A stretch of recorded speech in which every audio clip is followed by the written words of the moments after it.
Israel, America, Iran. ஆண்டவரே நம்ம ஜெபிக்கலாம். ஏசப்பா, இங்க நடக்கிற யுத்தங்களை ஓய பண்ணுங்க. யுத்தங்களை ஓய பண்ணுங்க ராஜா. உம்முடைய பிள்ளைகள் ஆண்டவரே பாதுகாப்பாக இருக்கணும். ஏசு ராஜா, நெறைய பேர் ரட்சிக்கப்படணும் ஏசப்பா. அநேக ஆத்துமாக்கள் இருக்கிறாங்க ஏசப்பா. ஆண்டவரே, உலகப் போர் இப்ப வந்துரக்கூடாது ஏசப்பா.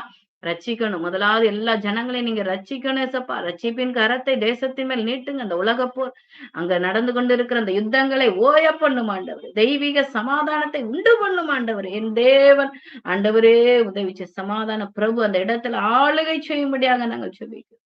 எல்லாருடைய மனதிலும் பேசுங்க ராஜா, பேசுங்க ராஜா. ஆண்டவரே, ஜனங்களை பாதுகாக்கும்படியாக ஜெபிக்கிறோம். ஆண்டவரே, யுத்தங்களை ஓய பண்ணும் ஆண்டவரே. அப்பா, போர் நிறுத்தப்படட்டும் ஆண்டவரே. தேசம் பாதுகாக்கப்படட்டும்.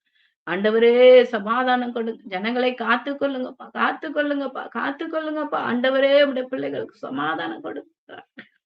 இந்த காரியத்துல என் தேவன் உதவி செய்யும். உதவி செய்யும். உம்முடைய பிள்ளைகளை காத்துக்கொள்ளும். சமாதானம் கொடுங்க. அவங்களோடு பேசுங்கப்பா. அந்த நாடுகளுக்கு நடுவுல என் தேவன் ஒரு பெரிய சமாதானத்தை மனதுல பேசி போரை நிறுத்தி போடுங்க ராஜா. நிறுத்தி போடு. ஒரு வார்த்தை சொல்லும் ஆண்டவரே. நீ சொல்லாகும் கட்டளையிட நிற்கும் ஆண்டவரே. ஒரு வார்த்தை சொல்லும் ஆண்டவரே. ஒரு வார்த்தை சொல்லும். நிறுத்தி போடுங்க ராஜா. காத்துக்கொள்ளுங்க. இந்த காரியத்தை உங்க கரத்துல ஒப்புக் கொடுப்போம். சமாதானம் கொடுத்து வழி நடத்துங்க. ஆசீர்வதிங்க.